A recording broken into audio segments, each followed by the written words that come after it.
Hello, everyone. Thanks a lot for joining Katana today, working with Successful Bookkeeper to talk through how to recession-proof your bookkeeping business. Really excited to have the CEO and founder of ProvenCFO join us today, Dave Willson, and the founder of NetDeposited, Rachel, will be joining us as well to talk through their experiences with accounting and bookkeeping and strategies they've taken to help recession-proof and grow their firms. So we'll take a moment here to just let some people roll in. Just 1 minute past the hour, but we do have a good number of participants already logging in. And so please feel free to utilize the chat and we will try and monitor that, or the Q&A at least. Last time we had done a session, we had some really engaging questions and conversations that were all sort of gleaned from the Q&A. So definitely invite you to utilize the Q&A so that we can engage with you and hopefully talk to pieces of content that you're interested in and that can help you manage and successfully grow your bookkeeping business. So why don't we dive into how to recession-proof your bookkeeping businesses? And we'll start by just talking about who's going to be speaking today. So first, we have Dave Willson. As I mentioned, he's the founder, and I guess he's the CFO at ProvenCFO. I'm sometimes the CEO. My brother and I, John, we're co-founders and partners, and sometimes he plays the CEO role. Sometimes I play the CEO role. Doesn't matter. It's all good. But I really can appreciate Dave's experience in sort of starting businesses, starting a bookkeeping firm, selling that, and then starting a second one. So he's really had a lot of experience in not only sort of business ownership, but then moving into creating a bookkeeping business and selling it off, and then moving into creating an accounting firm and sort of, gathering the things that he's learned through his career to focus the firm on utilizing technology to help provide additional value to his customers. And that's really, it seems like one of the main strategies that has enabled you to grow. Would you agree with that, Dave? Absolutely. Technology has always been at the foundation of everything that I do. It has to be, right? I used to think that we could all do this on paper and pen, but it's just not going to happen anymore. So technology is where it's at. Absolutely. And we'll dig into a few more details around that, but I definitely, if we walk away with anything today, the quote, "Technology is where it's at," by Dave Willson. Write that down. All right. And then we've got Rachel Dauchy. She's the owner and founder of NetDeposited. And I think if you've ever spent any time with Rachel, her personality is certainly infectious, and she's got an energy that makes you want to work with her. And I think you see that with how she's been growing her business. She's extremely active in a lot of different sort of associations. And one thing that sets Rachel apart is her thirst for knowledge. She really wants to understand not only the bookkeeping aspect and the businesses she's working with, but the technologies that are going to enable them to have success.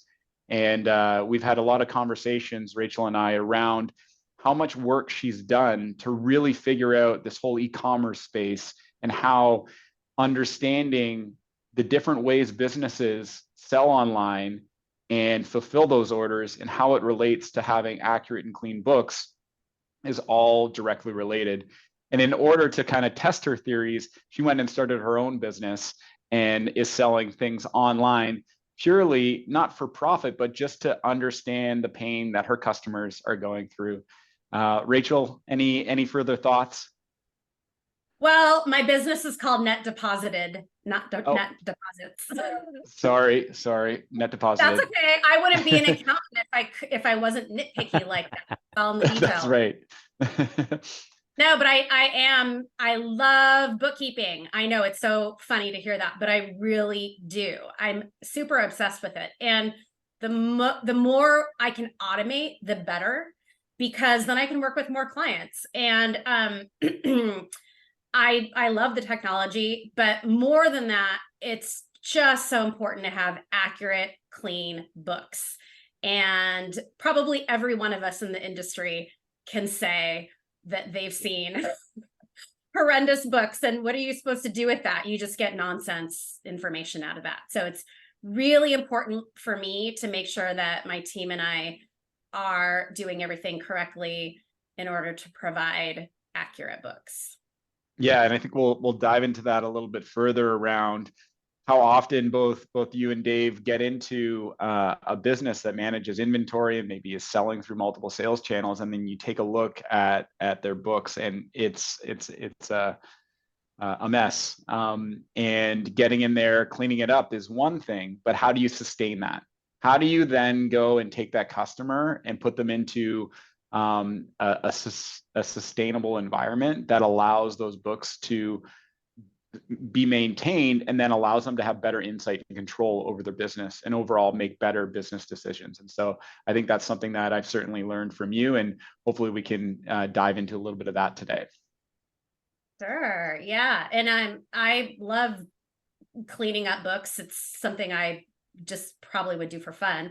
And not yeah, it is super important to make sure that they're set up going forward, but also in a way that they can understand, because they're not experts. And so it's really about building the relationship with them too. As a business owner and a firm owner, that wasn't something I was really expecting so much, but now I do, and I really love it. And I predominantly only work in the inventory space, so that's extra challenging for them. Absolutely, for sure. And I think that's where bookkeepers can certainly, and we talked about this in our last visit on the Successful Bookkeeper webinar series, around how a bookkeeper can really add a lot more value to a business that is managing inventory, because there are some inherent challenges with that. And just to kind of intro myself, I'm Shawn Coultice, head of channel partnerships. I've been in the manufacturing and inventory management space for the past 15 years. I got out of university, ended up working for a manufacturer there, helped them implement their inventory management system, connected up to the financial solution that they utilize, and then ended up going and working for that inventory company for a little while, an ERP solution, and have been helping implement inventory software for about the last 10 years. So joined Katana just over 2 years ago, and really excited to be with a company that understands how cloud software can really enable businesses to grow, and the importance of connecting the operational side of the business to the accounting side of the business. And so that's a big focus of ours, in ensuring that there's a really strong integration so that the information that's getting put into the inventory solution is enabling accurate financials at the end. So really excited to join everyone today. All right, so we have a couple key learning objectives for today's webinar. So what are some of the key trends and opportunities for bookkeepers that are fueled by the recession, the journey from a bookkeeper to a trusted business advisor, and increasing billable hours and rates while forging stronger relationships with your clients? So those are the three overarching areas that we're going to dive into today. So these are sort of the key trends that we're seeing. So changes fueled by the ongoing recession. So I'll speak to just one thing that I'm seeing in particular with the Katana customer base, and then maybe we'll let Dave and Rachel speak to some of the aspects that they're seeing in the industry. One area that we see is hybrid order fulfillment. So Katana has thousands of customers, and of our customer base, 75% of those customers are actually fulfilling orders, whether it be through manufacturing, direct distribution, or outsourced manufacturing. So they're utilizing these sort of different modes of order fulfillment to get their end product to their customer.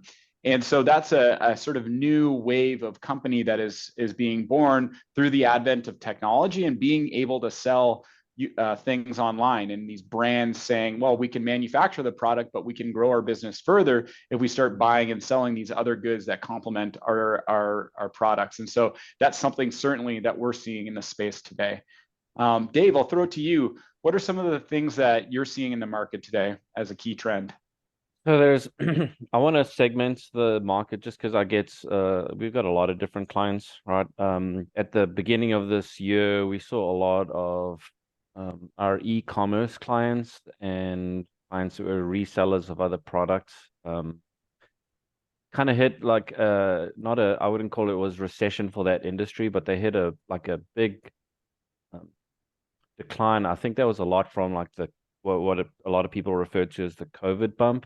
They had a COVID bump of growth, and their e-commerce businesses exploded because people weren't shopping in the stores. And then when beginning of this year, a lot of those companies, and we had some exposure to that. I think we had 10 or 20 different clients or so that are in that e-commerce space, and every single one of them went into decline. Wow. So as far as some of the things that I'm seeing in the markets, e-commerce has started to recover from that. I think our medical clients have been doing great. A lot of other clients, though, it feels like I think the word is malaise.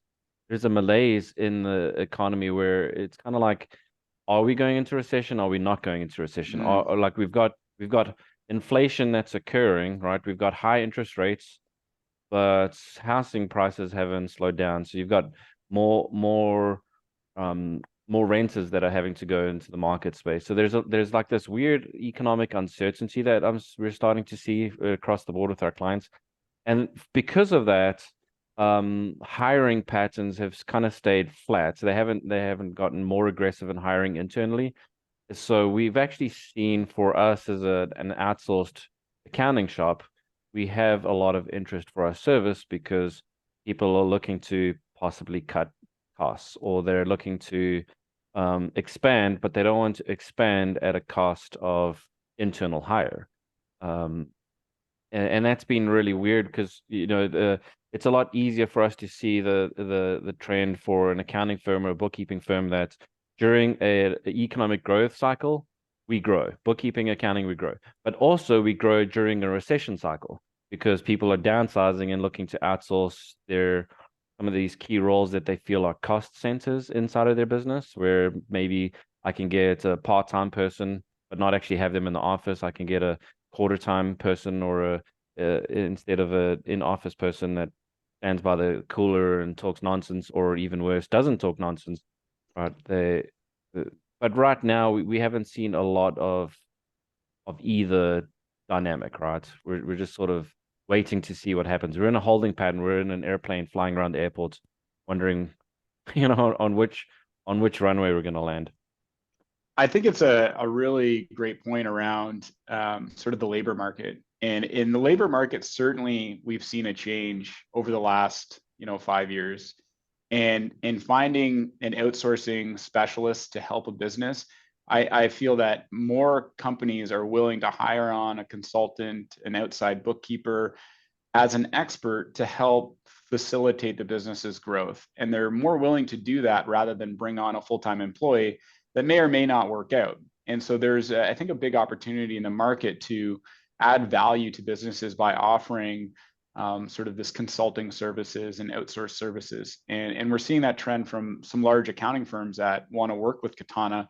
Because we're a cloud solution, it actually helps support this outsource service offering that they want to provide as we integrate well with other cloud-based financial solutions.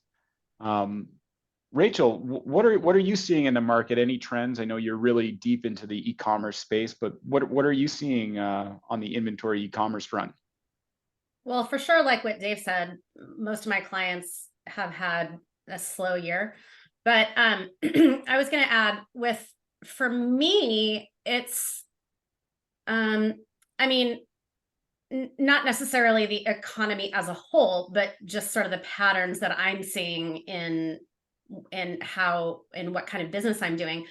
I'm starting to get a lot more referrals, not from large accounting firms, but from medium accounting firms that they just don't do inventory, or they don't do cloud-based inventory, or maybe they just aren't as familiar with all of the tech. So I'm getting some referrals that way, which is really cool. And I love those kinds of clients.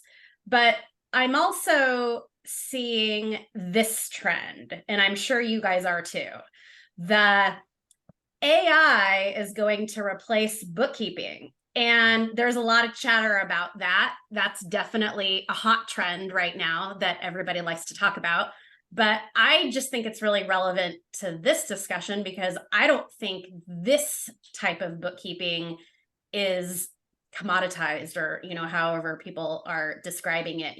Like if you've got a simple business, then you can use something like those large companies that do low cost bookkeeping or something like that, and it might be simple enough. But when you're talking about this space with multi-system integrations, and you're dealing with sales tax and all kinds of stuff, maybe I'm short-sighted or something, but I just can't really see, as long as I'm going to have my business, that being completely taken over by AI. So I think AI is amazing. I love it as a tool. I use it every single day, but I use it mainly to automate repetitive tasks. I still have to go in and understand the mechanics of everything. So I personally feel that that is more of a trend in a topic, as far as,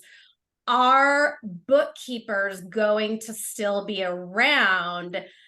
And what does that conversation look like as far as recession proofing our business, right? So for me, that means understanding the technology as best I can, using it as much as I can, but also communicating to the client, no, a machine can't do this complex process for you, because I get asked that all the time. And so so that's up to me to explain that to potential clients. Like, no, I just can't like feed your information and then it's just going to spit out perfect books, because there's so many moving parts, especially when it comes to sales tax. So I think it's a good time, because while there's all kinds of chatter about bookkeeping jobs going away, and what's this going to look like for accountants and the economy and all that stuff, if you're doing something that's a little more complex, but not too complex, it's definitely learnable, especially with something like Katana, especially with their resources and their support. There is a way to take advantage of the situation and become a successful bookkeeping firm in this space. Yeah, I really like, Rachel, how you've not only taken a focus from your experience in your career in inventory management, and then you've sort of even focused further, or almost double niched into inventory for e-commerce. And so because you have this sort of really specific area of expertise where there is obviously growth in e-commerce companies, and they all are going to manage inventory, and they're all going to have complex challenges that you can't outsource that bookkeeping to, whether it be AI or, overseas. And Dave, I think you have some experience with clients that have attempted to do something along those lines. Yeah. So on the topic of AI, this is like, I mean, the first part of this year was also like, well, it wasn't even the first part. It was like Q2 when you have this ChatGPT launch, and then the topic of AI becomes very relevant again. And I went to what they call the Utah Founders Retreats. There's a bunch of entrepreneurs, and I got to meet an interesting character. His name was Usama Fayyad, who's basically out of Silicon Valley. He's originally from Jordan, one of the smartest guys that I think I've ever met. And I'll post a link into this webinar chat, and you can kind of read what he has been dealing with out in Silicon Valley, because there's a lot of misconception about what AI actually is, what we currently have, what it's capable of doing. And he writes this article March 7th last year, talking about digital transformation is actually an employee retention investment, instead of like he's done all these studies about the introduction of technology does not get rid of jobs, it actually makes more jobs. And it doesn't get rid of things like bookkeeping and accounting. It just changes the nature of how we do it. And there's still a very human element that's involved in that whole thing. He also told me, he's like, most people don't realize how many people like Google and the search engines employ, because even things like your search engine, which is a form of AI, right? It's just serving up limited type results. He's like, they've got 10,000 people that are contracted or working for Google that just go through results and upvote or downvote whether the result was relevant. And he's like, within 24 hours of, because he's like, they tried to do this about 5 years ago and it failed. They tried to do it without the human intervention and it quickly failed. And so like the AI path thing that I see happening for bookkeepers, for accountants, I don't think it's going to get rid of us like a horse and buggy thing. It's just going to change how we interact with Yeah. the clients and with the technology, which I think I'm actually really excited for. I think that's great because the results are not something that our clients can interpret. It will get rid of, maybe, hopefully, some of the grind work that we do in terms of figuring out where the hell did this transaction came from. It just says AMZN and then it's got like 10,000 letters after it. That kind of thing hopefully becomes more efficient. But And as far as the AI goes, yeah. Go ahead. no, I was just going to say, it really reminds me of when I would do implementations of technology on the shop floor at a company. And the operations manager, prior to the implementation, all he would do is go around and like fix problems and like with paper, right? He'd go and mark up paperwork. And then all of a sudden, this process was digitized where his communication was way more efficient to the shop floor. He could schedule the shop floor. Now, what he was working on was actually making the entire shop floor more efficient. So, and I think that is the same sort of concept that you're getting to with bookkeeping. So no longer are you going to be doing maybe the grinding work, you're going to be providing that business analysis from a bookkeeper's perspective and having this consolidated information that allows the business owner to make better decisions. There's one other. Go ahead. That if you guys all remember, there was a time when we would send the inter-office envelope. Remember that? With the little string on it? Like, yeah. we're still, I mean, that's gone, but now we just have a different way of doing things. People still work, right? So I just think we're in our infancy of technology. Just because there's a lot of data, being piled on in ChatGPT doesn't mean that it can do the work, because when you get in and do some of these complex reconciliations, I mean, sometimes bookkeepers like to say, we go in and fix like what the computers can't do. So I don't know. I just can't see that we're at the final stages of technology. I just think that there's so much more to learn and more to do. So I don't know. I was promised that we're going to like be teleporting and stuff. So I don't think that they're at that technology yet. So there's a way to go. I totally agree with that. And so not only is the the chat GPT or technology not going to, or AI technology not going to replace sort of bookkeeping. It might change it, but there's no way it's going to replace a bookkeeper, but especially within that inventory and manufacturing space. And the nice thing about that space, and why I wanted to move to this slide, Dave had shared something with me on LinkedIn. When you look at just the size of manufacturers in North America, it's astounding how much product is actually produced within the US. And there is just so much opportunity. And the majority of those businesses are under 100 employees. So you have this huge amount of small businesses that are manufacturing goods that really need to start to utilize technology and proper bookkeeping services to allow them to continue to grow and expand. And as they start to sell through multiple sales channels like e-commerce, they'll start to grow further, but they're going to need experts from a bookkeeping perspective to help keep their financials in order, because those manufacturers are no longer going to be a B2B business. They're no longer just going to be selling to the other business that resells the product. They're going to be manufacturing the goods, selling it B2B, but also selling through multiple sales channels, creating brands of their own that they can resell and distribute directly. And that's where I think there's a huge opportunity for bookkeeping. Are you guys seeing, Dave, Rachel, businesses like that where you have like a traditional manufacturer that is maybe changing the way that they're distributing their product, trying to go direct to consumer and utilizing e-commerce? Absolutely. There's a few like that where goods are there's still a globalization of goods where, you know, a product might be manufactured in emerging markets and then shipped here to the US and then held in a facility and then or sold to a distributor, and a distributor sells to the consumer.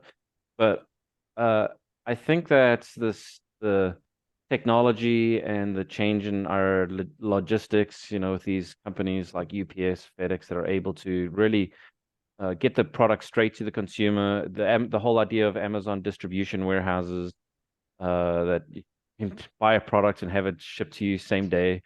I think there's a consumer expectation. If I buy a product, I need to get the product today or tomorrow or next week. And so I think manufacturers are interested in getting their products straight to the consumer.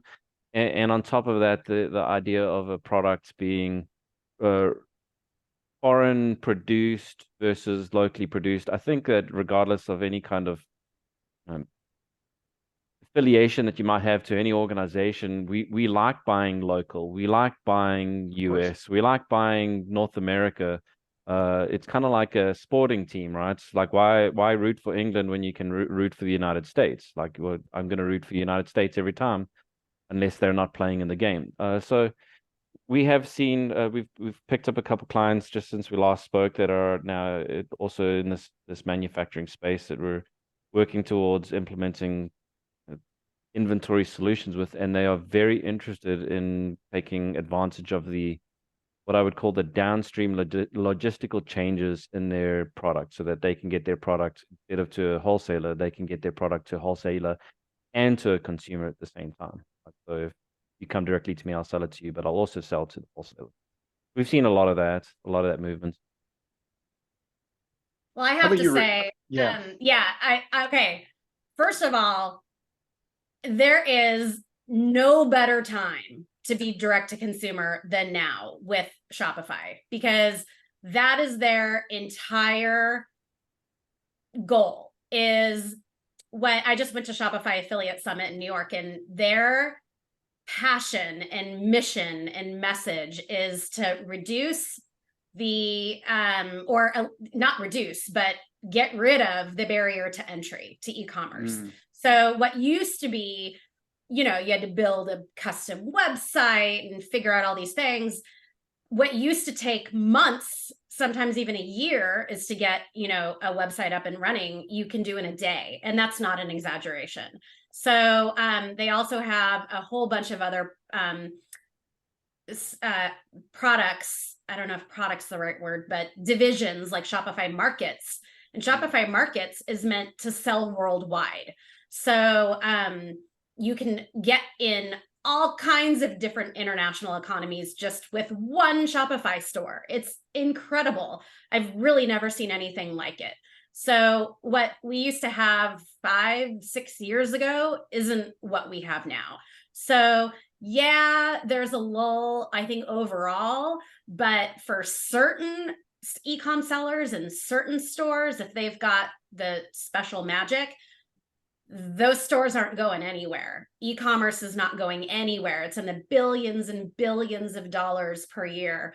And those people need skilled bookkeepers and accountants. And yeah, if I were somebody like that, I'd want to outsource it. But I also feel like it's just simple supply and demand. I mean, I just feel like that's gonna take educating these potential clients from us to explain to them, like, you know, you need this and you need that. You need somebody that understands how all of these things work together, because it's not simple bookkeeping.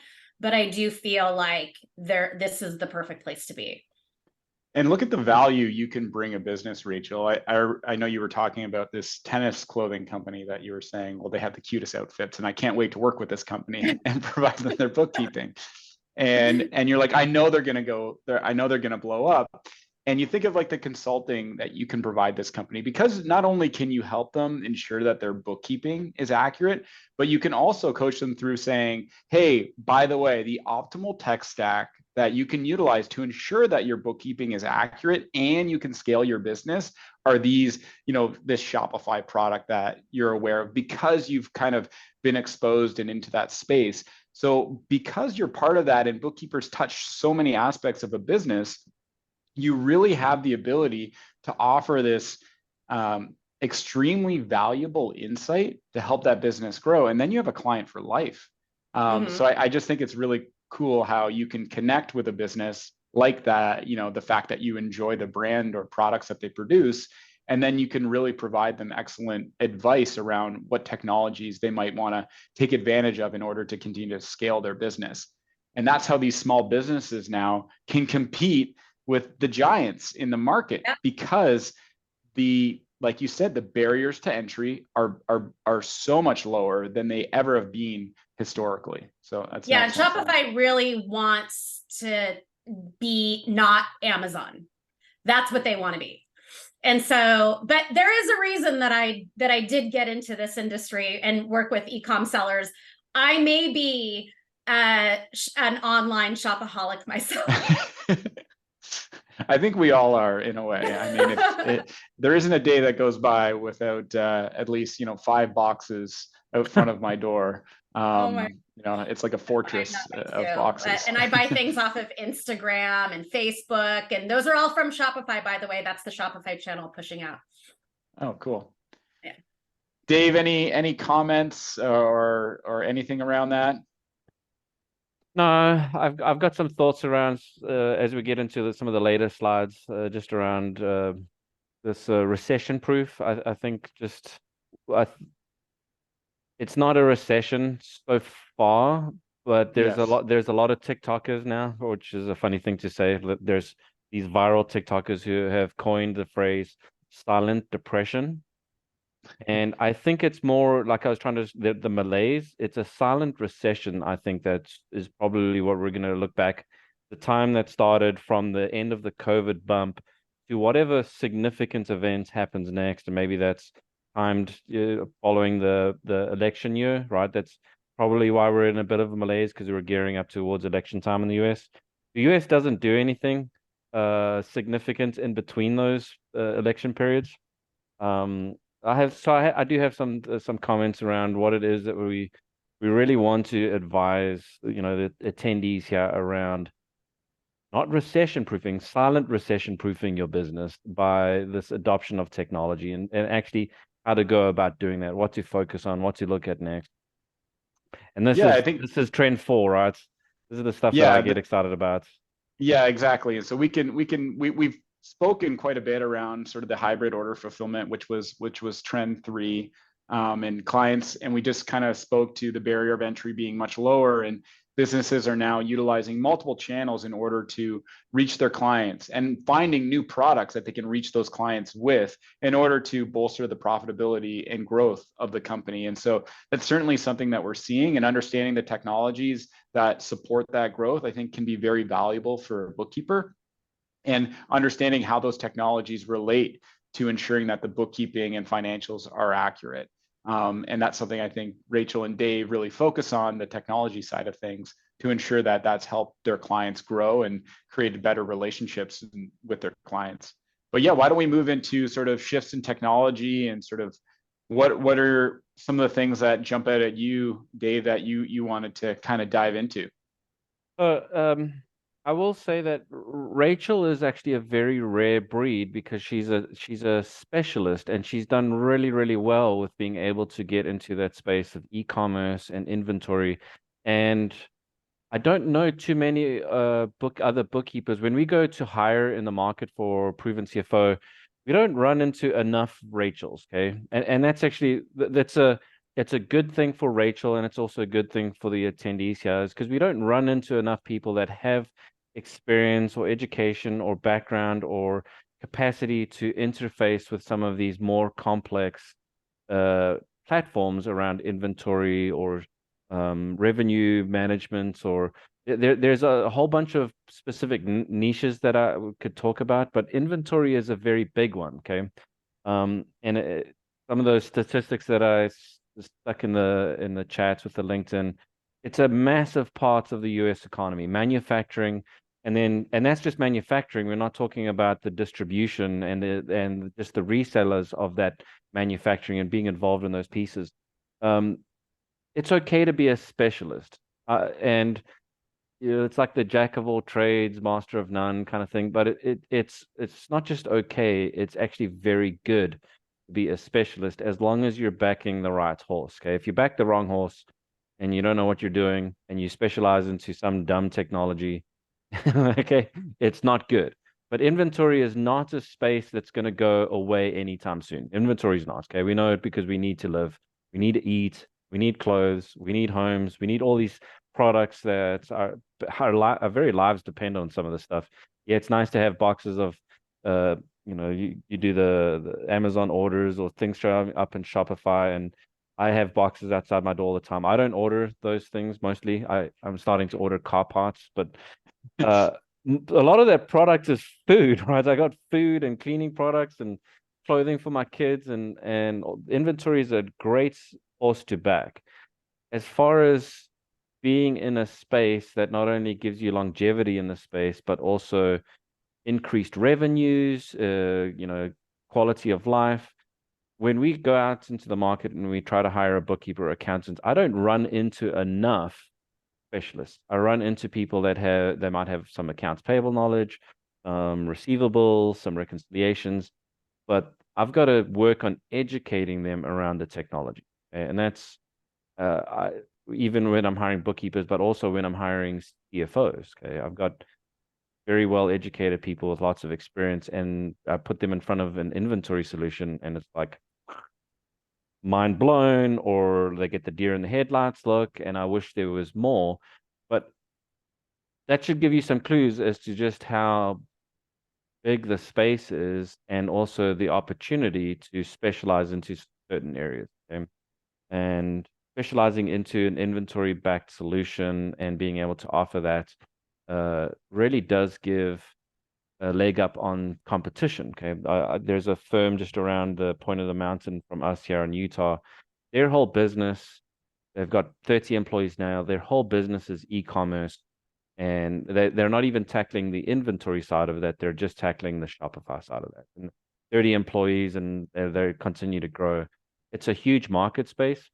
As far as the shift in technologies, okay, and this is where Katana comes in, is because, like I was talking about backing the right horse, there are inventory solutions out there that have been industry standards. Fishbowl is one of them. And they're just not very progressive. They're not self-aware to the fact that they are going to need to continue to adapt and change their product rapidly. So the adoption of new technology with the introduction of this ChatGPT, I know the more progressive firms are thinking about, how can I put ChatGPT into my app? Right. How do I make ChatGPT my help desk? Can I make ChatGPT my help desk? Fishbowl is thinking, how do we get off those DOS servers, right? So it's just not a very progressive solution to try and back. Yes, it might be great now, but in 2 years' time, 5 years' time, 10 years' time, you're going to be wondering why you're still on Fishbowl as a client. So Am I allowed to say that they are switching to the cloud, though? Just so you know. They are, but they're still very, like, they're switching to the cloud. Wow. That phrase is like from 2000s, right? Remember, like, they're switching to the cloud. Oh gosh, like, congratulations, right? Like, finally, like, wow, thanks Blockbuster, right? Do you remember those Blockbuster commercials where they were like, we'll give you money basically to not use Netflix, right towards the end of the whole Blockbuster saga. They weren't thinking progressively enough and being adaptive in their technology. So that's what I talk about, like, stay on top of technology, to stay ahead of technology. Look for service providers that are progressive.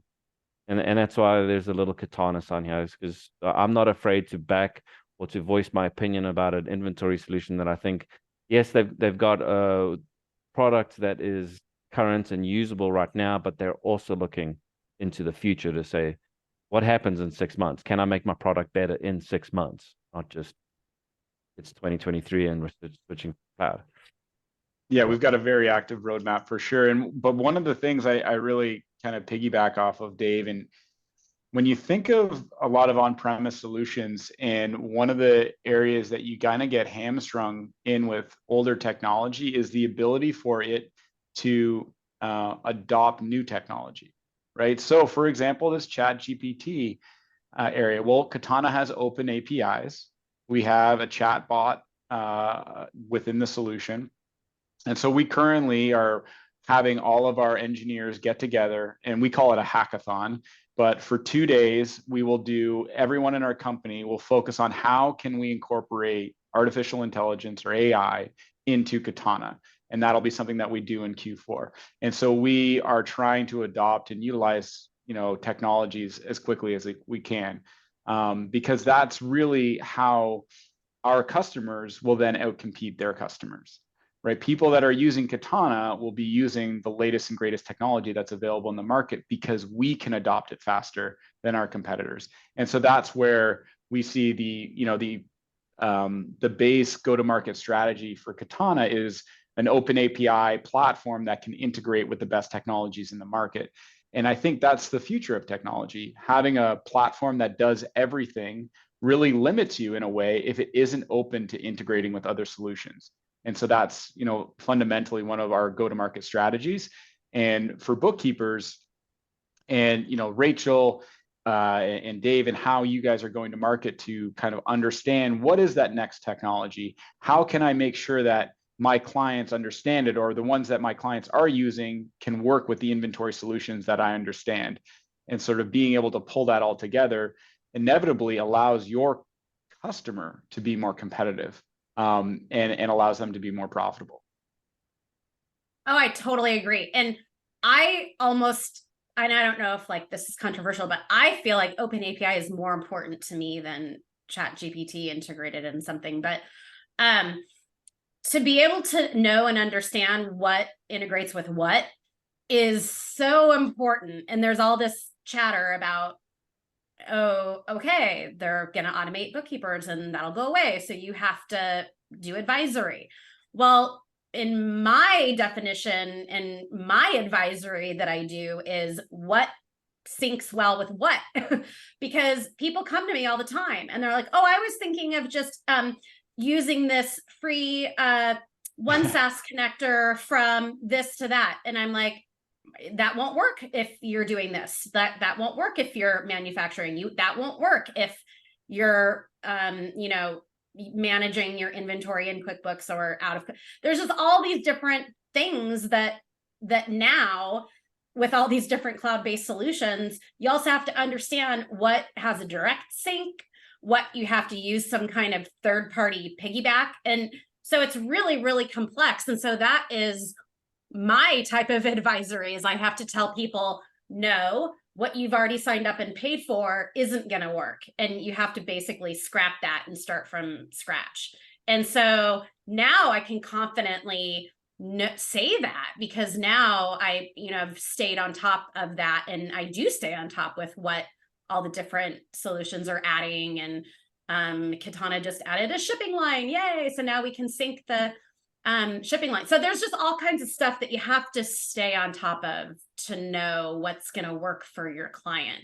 And that's how you become the best advisor in this space. But yeah, I guess that is kind of true, Dave. There's not a lot of other people maybe that aren't in the inventory. But the thing is how many balance sheets have you looked at and that inventory is garbage? So for me, I sort of envision really staying in this space and consulting, but always with an ear to the ground with the bookkeeping. And I want to have a bookkeeping department. And I know people that they won't work with inventory clients in any other way unless they do their books, because they want to make sure that the books are done right. And that is so important to me. So I'll always do bookkeeping because I need to make sure that it's done the right way.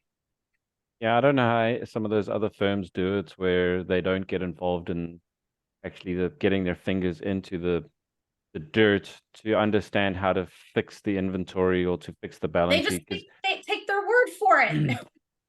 or even worse, there was a CPA I knew that when he was on the tax side, so I'll give him some slack. But when his balance sheet didn't even balance, debits and credits, he just one-sided journal entered the thing, and it was a significant dollar amount. So it was material, and he's like, it's not even worth my time to try and fix this because I'm not going to make any money on it, and I don't know what's going on, and the client doesn't know what's going on. The client doesn't even know that this is wrong. So you would Yeah. just one-side journal entry a tax return to make it work, but that like as far as a business owner, they're making decisions based on that crap, right?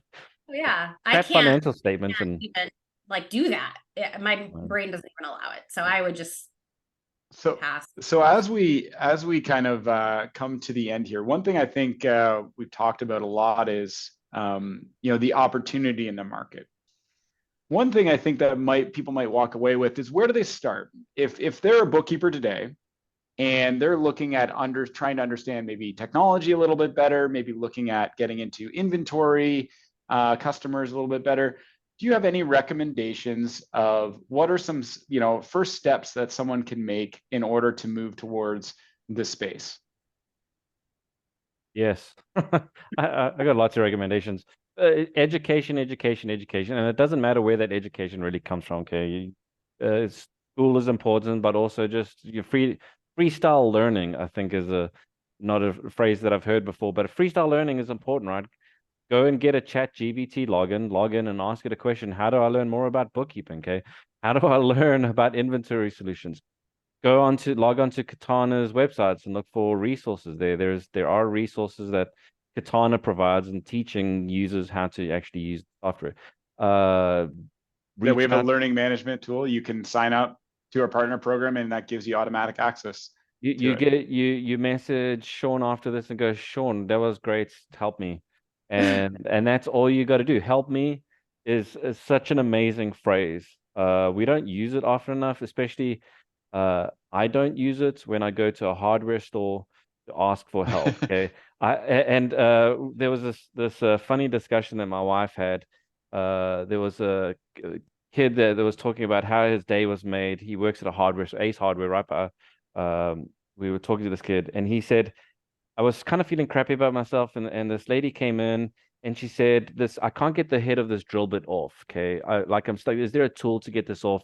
And all he did is he twisted the chuck the other direction and handed it to the drill and the drill bit off. And she was like, oh, I'm so mortified. Okay. And I was like, as a guy, I would have just thrown the drill away if I had, right. And because I'm so stubborn and so like, I don't know what it is. There's something wrong with like there's a entire agenda that's wrong. We don't ask for help. Just say help me, and you can reach out to service providers. Shawn, help me. Dave, help me. Rachel, help me. There's people that want to help you, but if you're not comfortable asking a real person, just start with ChatGPT and say, help me. I want to do this better. I want to understand this better. Awesome. How about you, Rachel? Any first steps that someone can make trying to move into the inventory or e-commerce space for bookkeeping? Yes. Don't start with manufacturing. Start with resellers. That I think is the best thing to do, because when you get into people that are companies that are manufacturing, there's a lot more complexity.